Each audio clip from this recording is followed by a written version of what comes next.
Hello everyone, कैसे हैं आप सभी। तो यहाँ पे हम कंटिन्यूस कर रहे हैं पीजीटी फिजिक्स का पेपर जो 2025 में एचटेट का पेपर हुआ था उसके क्वेश्चन। तो दो वीडियो में सिर्फ दो वीडियो रहते हैं, 60 के 60 क्वेश्चन हमारे पूरे हो जाएंगे। बिल्कुल कंसेप्ट के साथ हमने के क्वेश्चन किए, बिल्कुल सिंपल मेथड से। अगर आपको बुक जाननी है किस बुक में से करें हम क्वेश्चंस, क्योंकि कोई भी एग्जाम होता है ना उसके PYQ होते हैं, प्रीवियस ईयर पेपर, वो बहुत इंपॉर्टेंट होते हैं भी। उससे हमारा माइंड सेट बनता कि कैसे किस टाइप के क्वेश्चन आते हैं, तो वो बहुत ज़रूरी होते हैं। तो पीछे की वीडियो भी आप देख लें। और आपको बुक जानने किस में से पढ़े, कहाँ से मैंने क्वेश्चन सब तैयार किए, तो आप कमेंट में पूछ सकते हैं। तो नेक्स्ट क्वेश्चन देखो, हमारा 140 के क्वेश्चन पे आगे भी। If a magnetic dipole M Z cap, Z direction में दे रखा है, is keep at a origin in the magnetic material of the susceptibility दे रखी है। ये कह रहा है ओरिजिन पे रखा हुआ जेड डायरेक्शन में ससेप्टिबिलिटी गिवन है वहां पे मैग्नेटिक मटेरियल की। तो ये कह रहा है कौन सा जो चार ऑप्शन दे रखे हैं कौन सा इसके लिए सेटिस्फाई करेगा। R not equal to zero, R not equal to zero का मतलब होता है ओरिजिन की बात नहीं कर रहे। ठीक है, पहले क्वेश्चन का मीनिंग समझा करो, क्या चीज गिवन है, क्या पूछ रहा है। तो इसमें देखो चार ऑप्शन दे रखे हैं, तो इसके बारे में मैं थोड़ा सा बता देती हूँ। 140 का क्वेश्चन है। देखो ससेप्टिबिलिटी गिवन है, मतलब जो मीडियम हमारा वो मैग्नेटिक मटेरियल का है। तो एक तो दे रखा है डाइवर्जेंस, तो डाइवर्जेंस का मतलब समझो, डाइवर्जेंस H दे रखा है। डाइवर्जेंस का मतलब होता है भी जो फील्ड लाइन है वो कहाँ से शुरू हुई और कहाँ जाके खत्म है। जैसे कि मैं बात करूँ एक चार्ज की, एक चार्ज है तो हमें पता है कि पॉजिटिव चार्ज होता है तो मैग्नेटिक फील्ड लाइन ऐसे बाहर की तरफ जाते हैं, ठीक है, और नेगेटिव चार्ज है तो उसकी तरफ आते हैं। ठीक है, पहले कंसेप्ट समझो फिर क्वेश्चन समझ आएगा। तो यहाँ पे हमें पता डिसकंटिन्यूस होता है, तो जहाँ पे सिंगल चार्ज हो, ठीक है, वहाँ पे जो डाइवर्जेंस होता है ना H, वो नॉट इक्वल टू जीरो मिलेगा हमेशा। बट जहां पे डाइपोल हो, डाइपोल मतलब जिसके दो पोल हो, नॉर्थ साउथ, हमें पता है कि एक डाइपोल मैग्नेट है उसमें मैग्नेटिक फील्ड लाइन बाहर तो जाती है नॉर्थ से साउथ और अंदर साउथ से नॉर्थ, तो यहाँ पे क्लोज लूप बनता है मैग्नेटिक फील्ड लाइन का। तो यहाँ पे जो डाइवर्जेंस होता है ना हमेशा इक्वल टू जीरो होता है, भी ध्यान रखना। और क्वेश्चन में हमें एक डाइपोल दिया गया है तो इसकी बजाय ये करेक्ट रहेगा। डाइपोल के लिए क्या होता है, डाइपोल है मतलब जो मैग्नेटिक फील्ड लाइन वो क्लोज लूप बनाएंगे तो डाइवर्जेंस हमेशा जीरो होता है, ध्यान रखना। और सिंगल चार्ज के लिए नॉट इक्वल टू जीरो होता है। दूसरी बात करें हम कर्ल की, ठीक है, जैसे कि डेल क्रॉस H, इसका मतलब होता है करंट से रिलेटेड। ठीक है, अब करंट प्रेजेंट है तो डेल क्रॉस H मतलब उसका कर्ल जो है नॉट इक्वल टू जीरो मिलेगा, और करंट नहीं वहां पे तो डेल क्रॉस H जो है इक्वल टू जीरो मिलेगा। तो क्वेश्चन में कहीं करंट का नाम नहीं भी, तो ये इक्वेशन सेटिस्फाई होगी। और क्योंकि डाइपोल है तो ये ऑप्शन दोनों जहां भी मिले वो उसका करेक्ट आंसर होगा। एक बार देख लेते हैं। देखो डेल डॉट H जीरो और ये दोनों जीरो मिलेंगे, क्योंकि ना तो करंट का जिक्र है, डाइपोल है, कॉन्टिन्यूस लूप है, तो डाइवर्जेंस जीरो मिलेगा। तो फर्स्ट ऑप्शन करेक्ट है। सिंपल क्या याद रखना, मैं यहाँ पे लिख देती हूँ। देखो चार्ज से रिलेटेड बात हो, चार्ज से तो डाइवर्जेंस की बात कर रहा है, करंट से रिलेटेड बात हो तो मतलब कर्ल का जिक्र कर रहा है। ये दो बात याद रखेंगे।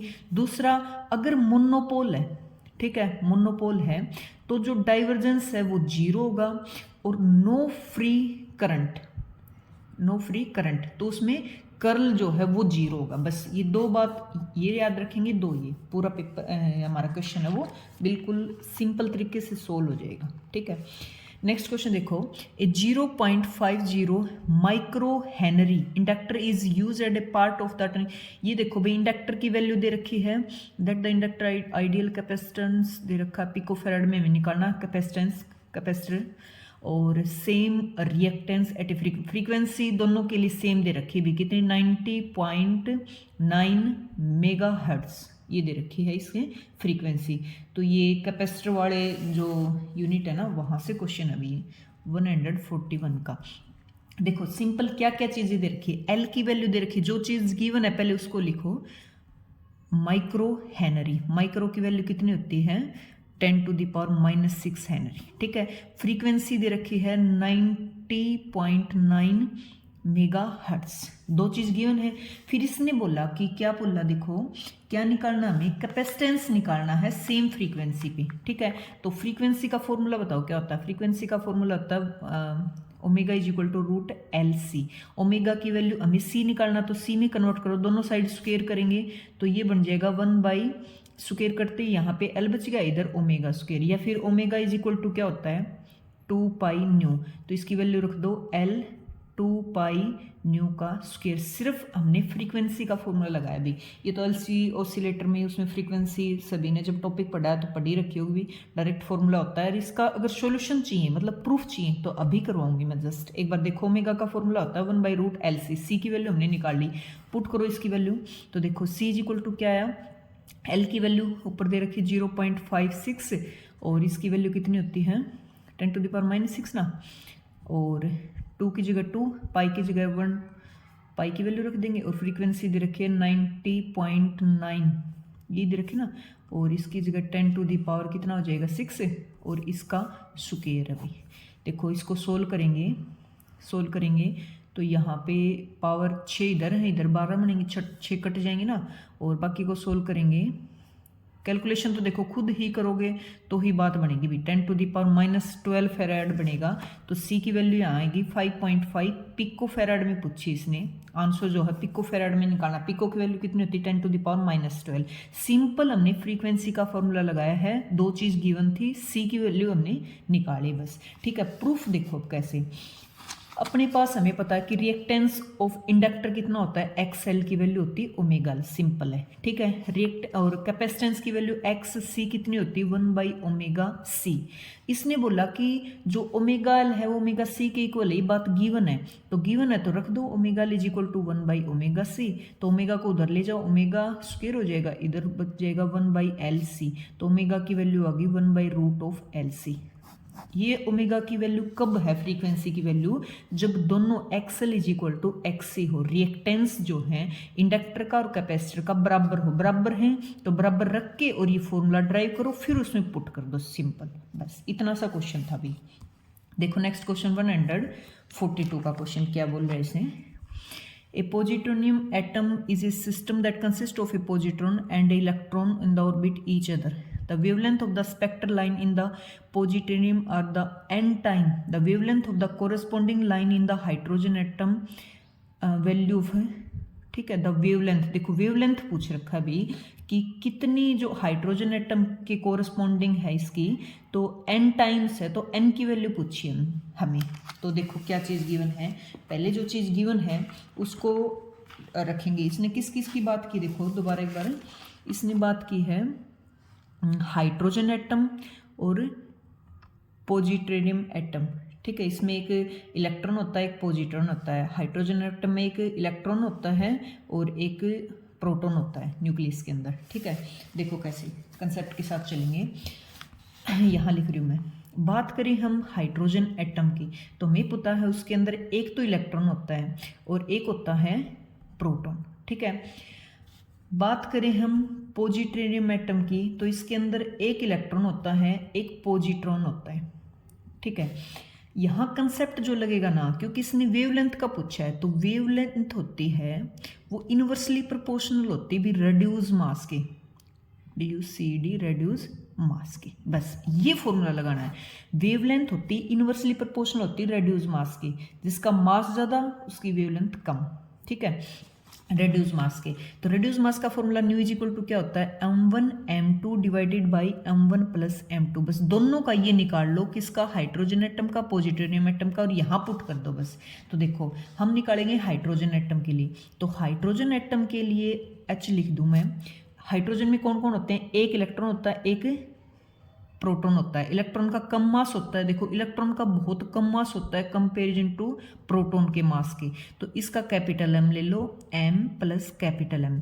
अब क्योंकि ये बहुत बड़ा मास है तो इसको मैं क्या लिख सकती हूँ, कैपिटल M ही लिख सकती हूँ, इससे कट जाएगा, तो reduce mass of hydrogen atom आ गया स्मॉल m के equal. 1 number equation, reduce mass का कंसेप्ट लागू हुआ अभी यहाँ पे। अब इसके लिए निकालो पॉजिट्रॉन, P से रिप्रेजेंट कर दूं तो दोनों के, क्योंकि इसके अंदर एक इलेक्ट्रॉन होता है, एक पॉजिट्रॉन होता है, दोनों का मास होता है बिल्कुल लगभग सेम। लगभग सेम का मतलब m दोनों का सेम ही रखेंगे और इधर m, तो ऊपर हो गया m स्क्वायर और नीचे बन गया 2m, m से m कट गया, ये आ गया m/2, ठीक है। इक्वेशन नंबर 2 यहाँ रख दो बस। Wavelength of positronium atom, wavelength of hydrogen atom, किसके इन्वर्सली प्रोपोर्शनल रेड्यूस मास के, तो यहाँ हाइड्रोजन वाला आएगा, ऊपर H और नीचे P वाला। वैल्यू रखो, इसकी mi है, इसकी m/2i, तो m से m कट गया, 2 ऊपर जाएगा तो 2। तो इसने कितने टाइम्स, देखो lambda positronium atom is equal to 2 of lambda of hydrogen atom, कितने टाइम्स वेवलेंथ आएगी, तो 2 टाइम्स, तो आंसर क्या होगा 2। सिंपल रेड्यूस मास का कंसेप्ट यूज करना भी, wavelength is inversely proportional to होता है रेड्यूस मास के, ये सभी को पता ही होगा, फॉर्मूला रेड्यूस मास का होता है m1 m2 divided by m1 plus m2, ठीक है। इनके अंदर होते क्या, बस इस पे ध्यान दो, हाइड्रोजन एटम में एक इलेक्ट्रॉन होता है, एक प्रोटॉन होता है, और इसके अंदर एक इलेक्ट्रॉन होता है, एक पॉजिट्रॉन होता है, इनका मास बराबर होता है, इलेक्ट्रॉन का मास बहुत कम होता है प्रोटॉन के कंपेरिजन में, क्योंकि प्रोटॉन एक हैवी पार्टिकल है। तो बस ये सिंपल मेथड इसमें यूज करना भी। नेक्स्ट क्वेश्चन देखो, 3 क्वेश्चन हो चुके हैं आज के हमारे। नेक्स्ट देखो, which one of the following is not made of soft iron, soft iron में से कौन सी नहीं बनी है पूछा भाई। सॉफ्ट आयरन में वो होता है भाई जिसमें मैग्नेटिक जो फील्ड होता है या मैग्नेटाइज होते हैं वो परमानेंट नहीं होते। सॉफ्ट में मतलब करंट के साथ मैग्नेटाइज, करंट डिसअपियर तो मैग्नेटाइज उनका खत्म, ठीक है। तो वो ढूंढने में, नोट वाला ढूंढना मतलब हमें परमानेंट मैग्नेट किसके अंदर होता है, मैग्नेटिज्म, वो ढूंढना है। तो देखो इलेक्ट्रोमैग्नेट के अंदर परमानेंट नहीं होता, इसके अंदर करंट होगा तब तक ही वो मैग्नेटाइज होता है, फिर करंट खत्म वो भी मैग्नेटाइज भी। कोर ऑफ ट्रांसफार्मर में हमें पता है कि करंट के साथ अप्लाई करेंगे तो वो मैग्नेटाइज डीमैग्नेटाइज मैग्नेटाइज डीमैग्नेटाइज होता रहता है, ठीक है। तो साथ साथ चलता है, ये भी सॉफ्ट आयरन का हुआ। कोर ऑफ डायनमो, इसके अंदर भी क्या होता है, सॉफ्ट आयरन का होता है, मतलब करंट के साथ ही मैग्नेटिज्म बनता है उसके अंदर, ठीक है। मैग्नेट ऑफ लाउड स्पीकर, सभी को पता होगा लाउड स्पीकर के अंदर होता है ना, वो हार्ड आयरन यूज करते हैं, मतलब इसके अंदर परमानेंट मैग्नेटिज्म बनता है, तभी तो इसके अंदर साउंड आती है, मतलब कॉइल प्लस परमानेंट मैग्नेट होगा तो ही साउंड बनेगी। तो सिर्फ एक ऑप्शन है जिसके अंदर सॉफ्ट आयरन नहीं होता, किसमें, magnet of loud speaker, permanent magnetism होता है इसके अंदर, ठीक है। नेक्स्ट देखो, the electrostatic potential on the axis of uniform charged disk with a uniform charged density दे रखी sigma, radius r and height z from its center is, ठीक है। इसने बोला कि v की वैल्यू निकालो भाई, इलेक्ट्रोस्टैटिक पोटेंशियल यहाँ लिख लेते हैं जो चीज पूछ रहा है। देखो क्वेश्चन नंबर ये हमारा रहेगा 144। इसने बोला v की वैल्यू निकालो, ठीक है। क्या दिया, चार्ज डिस्क दे रखी है ऐसे, ठीक है। उसका रेडियस r है और क्या दिया, इसकी डेंसिटी वो सिग्मा है, और एक्सिस परपेंडिकुलर एक्सिस जो कि इससे कितना डिस्टेंस पे, जेड पे, तो यहाँ वैल्यू बतानी है हमें, ठीक है। तो देखो सोल्व करो, वी का फॉर्मूला क्या होता है, सिंपल फॉर्मूला लगाते चलो। वी का फॉर्मूला होता है भी Q/4 epsilon not r। Q होता है चार्ज, आर होती है जहाँ पूछा वहाँ से उसका डिस्टेंस। तो चार्ज हमें पता है कि डेंसिटी का फॉर्मूला क्या होता है, सिग्मा ना, डेंसिटी का होता है चार्ज पर इंट एरिया, तो यहाँ से चार्ज हो जाएगा सिग्मा इंटू में एरिया, 1 नंबर बात पुट करनी पड़ेगी। अब देखो पूरी डिस्क है, हम एक छोटा सा हिस्सा ले लेते हैं जो कि स्मॉल आर डिस्टेंस पे छोटा सा हिस्सा लेंगे और इंटीग्रेशन करके पूरी डिस्क का निकाल लेंगे। तो छोटे से हिस्से के लिए इसमें वैल्यू पुट करो वी की, तो ऊपर क्या है चार्ज, सॉरी चार्ज की वैल्यू ये रही, रखो सिग्मा इंटू में डी ए लेना। देखो एरिया क्या होता है डिस्क का, पाई आर स्क्वायर, तो डी ए कितना होता है 2 पाई आर डी आर, ठीक है। एक एक चीज़ बिल्कुल बारीकी से बताती चल रही हूँ मैं, देख लो भाई, ठीक है। फिर भी डाउट है तो आप कमेंट में पूछ सकते हैं। तो यहाँ इसकी वैल्यू रखो 2 पाई आर डी आर, किसकी रखी हमने, डी ए की। नीचे देखो कौन है, 4 पाई एप्सिलॉन नॉट आर कौन सी डिस्टेंस हमने ये दी, तो कंप्लीट डिस्टेंस ये स्मॉल आर है, ये वाली जेड लेंगे तो ये बनेगी अपने पास जेड स्क्वायर प्लस में आर स्क्वायर का रूट। परपेंडिकुलर जो ट्रायंगल वाला फॉर्मूला लगाते हैं हमें, बेस का स्क्वायर प्लस परपेंडिकुलर स्क्वायर, ठीक है। अब देखो इसका इंटीग्रेशन कहाँ से कहाँ करेंगे, पूरी तो आर है, 0 to r, जो कटते हैं उनको काट दो भाई, 2 पाई से 2 पे कटेगा, तो इधर क्या बच गया, देखो इधर बच गया सिग्मा बाई 2 एप्सिलॉन नॉट 0 से r लेंगे, ऊपर कौन बच गया, आर डी आर, नीचे बच गया आर स्क्वायर प्लस में जेड स्क्वायर का रूट ऑफ डी आर के विद रिस्पेक्ट। तो एक फॉर्मूला होता है भी डायरेक्ट, क्या मैं बता देती हूँ, 0 से हम जहाँ पे लिमिट रख रहे हैं वाई एक्स स्क्वायर प्लस में वाई स्क्वायर और डी वाई। देखो वाई और डी वाई के विद रिस्पेक्ट करें तो ये डायरेक्ट फॉर्मूला होता है X square plus Y square, जो नीचे वाला ना इसका स्क्वायर रूट और प्लस में कोई कॉन्स्टेंट लेते हैं, ठीक है, ये वाला फॉर्मूला। तो ये डायरेक्ट यहाँ पे फॉर्मूला यूज़ करेंगे हमें। v इज इक्वल टू क्या बना देखो, बाहर सिग्मा बाई 2 एप्सिलॉन नॉट है, और इसका फॉर्मूला बनेगा नीचे वाला कंप्लीट ऊपर चला जाएगा जेड स्क्वेयर प्लस में आर स्क्वेयर और स्क्वेयर रूट और लिमिट आ जाएगी 0 टू आर। लिमिट पुट कर दो, बस सिंपल आंसर आ गया। ठीक है, एक बार आर पुट करेंगे स्मॉल आर की जगह, तो जेड स्क्वेयर प्लस में आर स्क्वेयर का रूट है, और माइनस में 0 पुट करेंगे तो ये तो 0 ही हो गया। जेड स्क्वेयर के ऊपर स्क्वेयर रूट है, मतलब स्क्वेयर से स्क्वेयर रूट कट जाएगा, सिंपल जेड बच जाएगा अपने पास। सिर्फ ये आंसर है। दोबारा से समझो एक बार, v निकालना है तो v का हमें फॉर्मूला पता है। q हमें जब सिग्मा की फॉर्म में दे रखा 4, तो q को हम चेंज कर लेंगे बस, और r की वैल्यू हमने स्मॉल पार्ट लेके r की वैल्यू रख के और उसका इंटीग्रेशन कर दिया 0 टू r तक। ठीक है, जो रेडियस दे रखी, और सीधा हमारे पास आंसर आ गया। एक बार मैं आंसर दिखा देती हूँ भाई, देखो ये वाला। ठीक है, ये आंसर इसमें करेक्ट है। नेक्स्ट देखो एक क्वेश्चन, लास्ट क्वेश्चन रहेगा आज का ये। The height of the water level in the tank, H की देखो पूरी हाइट दे रखी है, साथ साथ लिख लेते हैं 145। एक कोई भी टैंक है भाई, जैसे इसकी हाइट ये वाली है कंप्लीट, इसकी वैल्यू दे रखी है 96 सेंटीमीटर। ठीक है, the range of the water stream coming out from the hole depth h/4, h/4 है कहीं, h/4 का मतलब होता है हाइट को 4 से डिवाइड कर दी, वहाँ पे एक होल है, उससे पानी ऐसे बाहर आ रहा है। ठीक है, फ्रॉम द अपर सरफेस की हाइट दे रखी है h/4, तो इसमें हमें पूछिए भी रेंज। ठीक है, तो ये 11th क्लास का जो बर्नौली थ्योरम वाला है ना अपने पास चैप्टर, वहाँ से क्वेश्चन है भाई, डायरेक्ट फॉर्मूला बेस्ड क्वेश्चन है। देखो अगले ने पूछी रेंज, रेंज भी पूछ सकता है और वेलोसिटी पूछ सकता है। दो टाइप से क्वेश्चन आते हैं। वेलोसिटी मतलब जो पानी होल में से गिर रहा है तो किस वेलोसिटी से गिरेगा, कितनी रेंज है, मतलब ये इस टंकी से कितनी दूर जाके पानी गिरेगा, वो होता है रेंज। ठीक है, तो डायरेक्ट फॉर्मूला होता है इसका, क्या होता है फॉर्मूला रेंज का, R is equal to 2h1 h2। h1 होती ऊपर वाली हाइट जो होल के ऊपर है, h2 होती है नीचे वाली। देखो ऊपर h/4 है, कंप्लीट h है, तो नीचे कितनी बचेगी, h में से h/4 माइनस कर दो तो ये बचेगी 3h/4। बस पुट कर दो, रेंज आ गई अपने पास 2, h1 की वैल्यू कितनी है h/4, इसकी वैल्यू कितनी है 3h/4।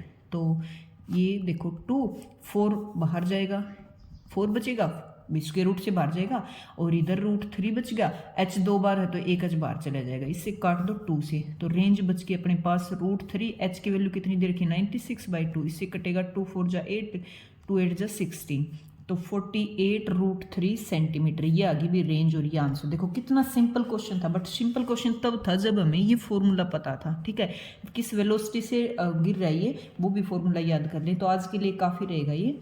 तो फिजिक्स सब्जेक्ट है भाई, सभी को पता है, बिना प्रैक्टिस के आएगा नहीं, खुद कैलकुलेशन करके देखोगे साथ साथ तो ही आएगा। अगर वीडियो अच्छी लगी तो प्लीज़ लाइक कर दें और कमेंट में आप बता दें कि आपको समझ आया, कितना समझ आया। Thank you.